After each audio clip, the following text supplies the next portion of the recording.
All right, guys, I'm gonna let this record and let this liar speak for itself. I'm gonna scroll through these businesses that we lost in California here, and I'm gonna let him talk. So here we go. Buddy. Well, thank you. On behalf of members of the administration that are here and on behalf of our team that will be up here to bat last and bat 1,000 as they always do in terms of any Q&A and nuance and detail around the May revise, I'm grateful for the opportunity to update you on the fiscal health and economic condition of the state of California. And I will begin as we should. Dominance. That's the way to describe, in one word, the state of California. We simply have no peers. We are the tentpole of the American economy. Yes, we're the size of 21 state populations combined, but we dominate in every critical category. Number one in manufacturing, $405.6 billion a year in output. Agriculture, $62.1 billion a year in output. Innovation, come on.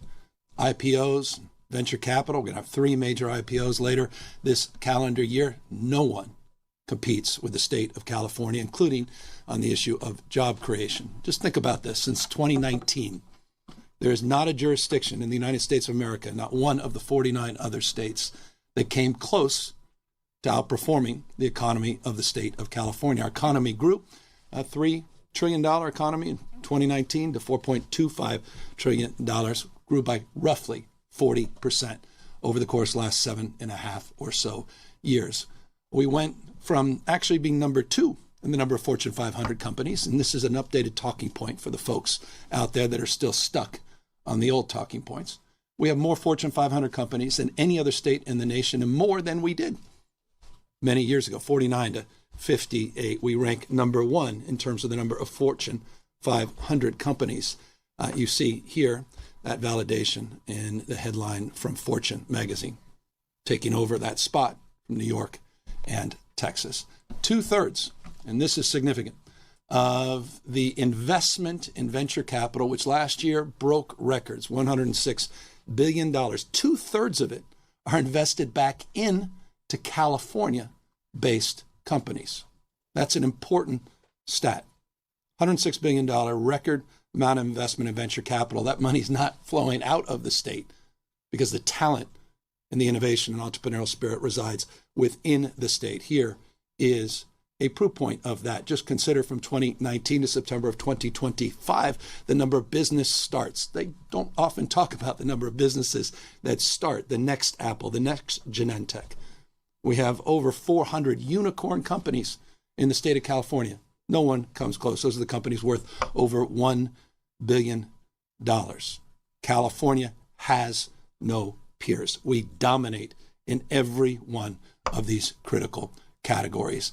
And it's not just in a domestic construct. It's in a global construct as well. So much attention now being placed on China, so much attention that's been placed over the course of the last few weeks, and the EU, particularly Germany, and some of the issues around the administration, current administration in Washington's approach to global affairs. Put this in perspective.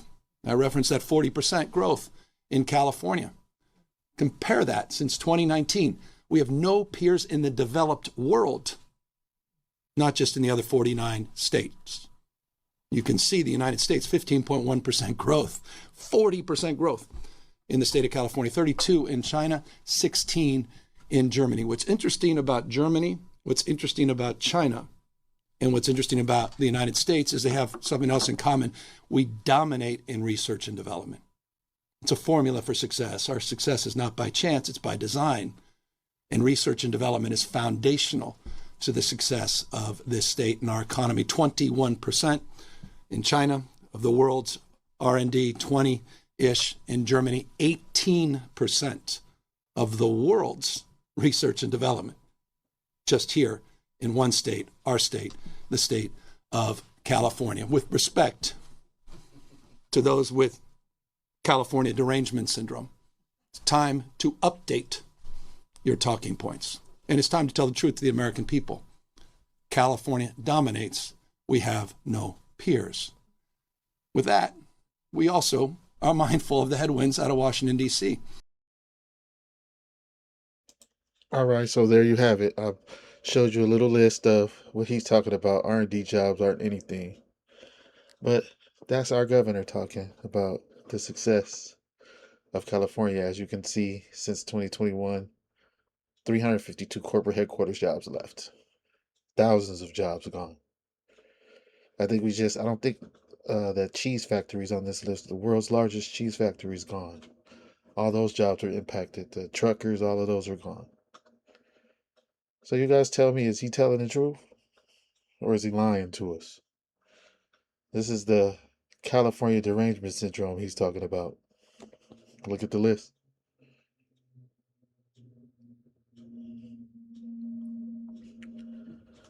Check it out. Some of these are duplicate companies, but look, 2,300 jobs gone, 4,000 jobs gone, 300 jobs gone, 5,000 jobs gone, 500 jobs gone. Moved out of San Francisco, moved out of Palo Alto. Gone, gone, gone. Their reasonings down here at the bottom.